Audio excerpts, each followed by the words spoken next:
ఓం గురుభ్యో నమః. ఓం మహాగణపతియే నమః. ఓం శ్రీమాత్రే నమః. ఆత్మీయ సాధకులారా, ఈరోజు మనము తీవ్రమైన అప్పుల బాధలతో బాధపడుతుండడం, మానసిక ఆరోగ్య సమస్యలతో సతమతమై ఉండడం, మనశ్శాంతి లేక ఎటైనా దూరంగా వెళ్ళిపోవాలని ఆలోచనలు రావటం, లేదా ఆత్మహత్య చేసుకోవాలని అనిపించడం, తీవ్రమైన నరఘోష, నరపీడ, ఎంతకీ తగ్గని దీర్ఘ వ్యాధులతో బాధపడడం, కుటుంబం మొత్తం ఏదో ప్రయోగ బాధలకు గురి అవ్వటం, ఏ పని చేసినా కలిసి రాకపోవటం వంటి సమస్యలతో బాధపడేవారికి చక్కని పరిష్కారం ఈ ఉసిరి పండ్ల తంత్రం. దాని గురించి ఈరోజు మనం తెలుసుకునే ప్రయత్నం చేద్దాం. వీడియోను ఎక్కడ కూడా స్కిప్ చేయకుండా పూర్తిగా చూడండి, మీకు అర్థమవుతుంది. ఒకవేళ అర్థం కాకపోతే మరొకసారి వీడియోని చూడండి, అప్పుడు ఖచ్చితంగా మీకు అర్థమవుతుంది.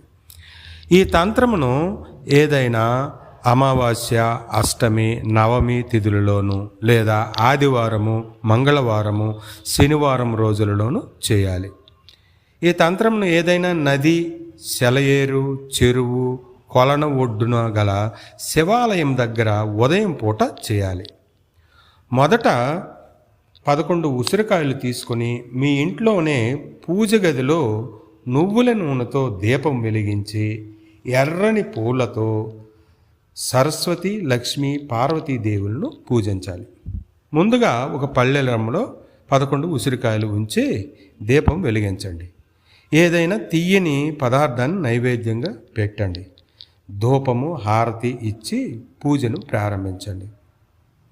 ఇప్పుడు మీరు ఏ సమస్యతో బాధపడుతున్నారో దానిని సంకల్ప రూపంలో చెప్పుకొని ఇప్పుడు ఈ పూజ చేసే ముందు మీ కులదేవతను, మీ గ్రామ దేవతను, మీ పితృదేవతలను ఒకసారి స్మరించుకోండి. స్మరించుకున్నాక పూజ గదిలో ఎర్రని పుష్పాలను పట్టుకొని ఈ ఉసిరిక పండ్లను పూజించండి. పూజించేటప్పుడు పూజలో ఓం మహాసరస్వత్యై మహాలక్ష్మి మహాకాళికా దేవియై నమః అనే మంత్రాన్ని చదువుతూ 11 పుష్పాలను 11 సార్లు ఈ మంత్రం చదువుతూ ఆ పుష్పాలను ఆ ఉసిరిక పండ్ల పైన పెట్టండి. ఇలా చేసిన తర్వాతను ఈ పళ్ళెరంలో ఉన్న ఉసిరిక పండ్లను పట్టుకొని ఇప్పుడు మీరు ఎక్కడికైతే వెళ్ళి ఉంటారో అనగా ఏదైనా శివాలయం అంటే నది, కొలను ఉన్న శివాలయం వద్దకు వెళ్ళండి. వెళ్ళి అక్కడ ఒక మట్టి ప్రమిద కాస్త పెద్దది తీసుకోండి. అందులో ఆముదము నూనె, నల్ల నువ్వుల నూనె, నెయ్యి ఈ మూడింటిని సమానముగా కలిపి వేయండి. అందులో తెల్లని, నలుపు, ఎరుపు 3 రంగుల ఒత్తులను వేయండి. ఇక్కడ ఎరుపు ఒత్తులు అంటే తెల్ల ఒత్తులే కుంకుమలో కలిపితే ఎరుపు ఒత్తులుగా తయారవుతాయి. ఇక నలుపు దారాన్ని తీసుకుని నలుపు ఒత్తులుగా తయారు చేసుకోండి. ఈ 3 ఒత్తులు ఇప్పుడు ఈ 3 నూనెలు కలిపిన ప్రమిదలో వేసి వెలిగించి మీ ఇంట్లో ఏ వ్యక్తికైతే పైన నేను చెప్పిన సమస్యలతో బాధపడుతున్నాడో ఆ వ్యక్తిని ఆ శివాలయం వద్ద కూర్చోబెట్టి 3 సార్లు పైనుంచి కిందకి దిగదుడియండి. అంటే పైనుంచి క్రిందికి 3 సార్లు దిగదుడిచండి.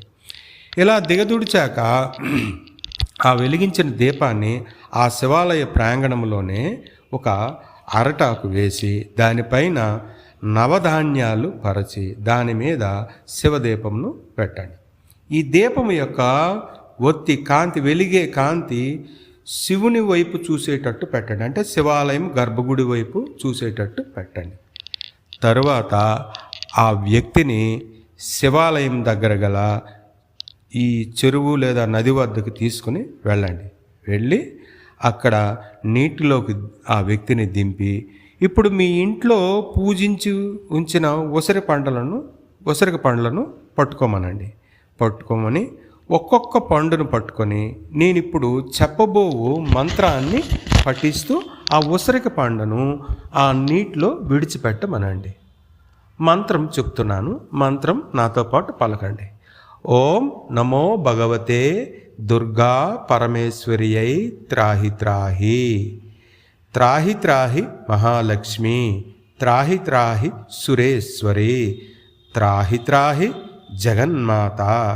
మమ రోగాన్ నాశయ నాశయ, మమ అజ్ఞానాన్ నాశయ నాశయ, మమ దారిద్ర్యాన్ నాశయ నాశయ, మమ సకుటుంబాన్ రక్షయ రక్షయ స్వాహ అనే ఈ మంత్రాన్ని చదువుతూ ఒక్కొక్క ఉసిరిక పండును నీటిలోకి విడిచిపెట్టమనండి. ఇలా 11 సార్లు మంత్రం చదువుతూ 11 సార్లు ఈ ఉసిరిక పండ్లను విడిచిపెట్టించేయండి. తర్వాత ఆ నీటిలోనే ఆ వ్యక్తికి స్నానం చేయమనండి. స్నానం చేసిన తర్వాతను ఆ తడి బట్టలను ఆ నీటిలోనే విడిచిపెట్టమనండి. నీటి అంటే చెరువు లేదా నది ఒడ్డును విడిచిపెట్టకూడదు, నీటిలోనే విడిచిపెట్టాలి. అప్పటికే తీసుకుని వెళ్ళిన వేరే దుస్తులను ధరింపజేసి బయటికి తీసుకొచ్చేయండి. ఇలా ఈ ప్రక్రియ అనేది మీరు ఏదైనా ఒక శివక్షేత్రంలో, నది కలిగిన శివక్షేత్రంలో చేసినట్లయితే రహస్యంగా ఉంటుంది. ఎందుకంటే ఈ ప్రక్రియ రహస్యంగానే చేయాలి. నాకు తెలిసినంత వరకు ఈ ప్రక్రియ మీరు మీ ఊళ్ళో చేయడానికి కుదరదు. కనుకను కుదిరితే శ్రీశైలం లాంటి క్షేత్రము లేదా కాశీ లాంటి క్షేత్రము లేదా ఏదైనా నదులు దగ్గర లేదా సెలయేర్లు కొలనులు ఉంటాయి మీ ప్రాంతాలలో, అక్కడ ఎక్కడైతే ఈ శివాలయం ఉంటుందో ఆ శివాలయం దగ్గర ఈ ప్రయోగం చేయించండి. ఇలా ఒక్కసారి చేయిస్తే చాలు. ఆ వ్యక్తికి జన్మలో ఉన్నటువంటి పాపకర్మలన్నీ తొలగిపోయి పైన చెప్పిన సమస్యలన్నీ తొలగిపోతాయి. అయితే మీకు ఒక అనుమానం రావచ్చు, ఇంట్లో అందరికీ బాగులేకపోయినప్పుడు ఎవరికి చేయాలి అని అంటే, ఇంట్లో అందరికీ బాగులేకపోయినప్పుడు ఆ ఇంటి యజమాని ఎవరో ఆ యజమాని పేరు మీద చేయాలి. లేదనుకుంటా ఇంట్లో ఏదైనా ఒక వ్యక్తికే బాగులేకపోయినప్పుడు ఆ వ్యక్తిని మాత్రం తీసుకుని వెళ్ళి ఈ ప్రయోగం చేయండి. ఇది ఖచ్చితంగా పనిచేస్తుంది. చాలామంది ఈ ప్రయోగాన్ని చేశారు, నేను చేయించాను దగ్గరుండి, సత్ఫలితాలు పొందారు. ఆత్మీయ సాధకులారా, ఈ ప్రయోగం చేసిన రోజునాడు ఆ వ్యక్తి ఎటువంటి అంటే మాంసాహారాలు కానీ లేదనుకుంటే చెడు ఆలోచనలు రావడం కానీ మాంసాహారం భుజించడం కానీ అటువంటి ప్రక్రియలు చేయకూడదు. కుదిరితే ఒక 11 రోజుల పాటు కాస్త ఆ వ్యక్తి చేతను ఓం నమ శివాయ లేదనుకుంటే నమ శివాయ అనే ఈ పంచాక్షరి మంత్రాన్ని జపించమనండి. తదేకంగా ఈ మంత్రాన్ని 11 రోజుల పాటు ఆ వ్యక్తి ఓం నమ శివాయ లేదా నమ శివాయ అనే మంత్రాన్ని స్మరణ చేస్తుంటే ఆ వ్యక్తిలో ఉన్నటువంటి పాపకర్మలు ఇంకా వేగంగా తొలగిపోయి ఆ వ్యక్తికి మంచి యోగవంతమైనటువంటి జీవితం ప్రారంభమవుతుంది. అయితే ఫలితము రాత్రికి రాత్రే రాదండి. ఈ ప్రయోగం చేసినటువంటి ఇంచుమించు 3 వారాల తర్వాత ఆ వ్యక్తి పైన ప్రభావం అనేది కనబడుతుంది. కాస్త నెమ్మదిగా ప్రారంభమైన ఫలితం మాత్రం చాలా ప్రభావవంతంగా ఉంటుంది. నమ్మకంతో చేయండి, రహస్యంగా చేసి మీకున్న ఈ సమస్యల నుండి మీరు